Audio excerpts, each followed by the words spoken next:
Ek het net een vraag. As hy, Sien nou, jy maak klaar met Springbok rugby eendag.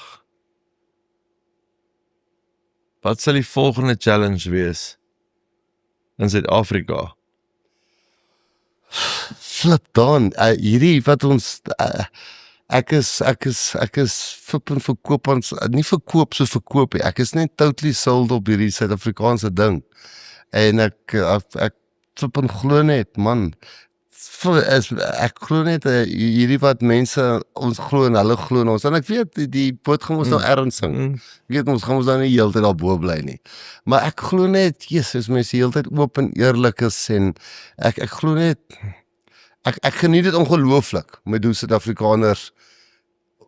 ek weet oor seese mense, ons het ander mense wat ons ook support en verstaan, en ons interessant vind en so, maar ek vind net hierdie dat Suid-Afrikaners, so of inkoop, en ek weet, ons verloor, dan weet ek is gone, ek aanvaar het, maar your time is done, then, maar ek geniet dit ongelooflik, hoe Suid-Afrikaners, vir Stieks verstaan, vir Dion aanvaar, vir Tony aanvaar, probeer verstaan, jy weet, vir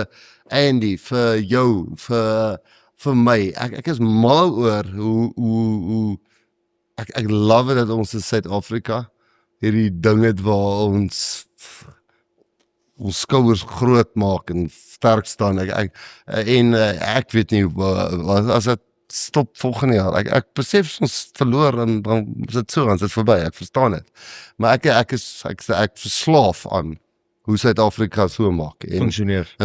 whatever dit daarna bring, miskien is dit, ek weet nie, miskien gaan rugige skoolspan af, en ek doen dit by skool, of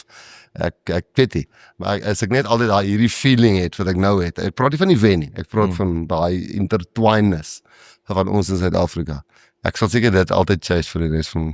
my lewe.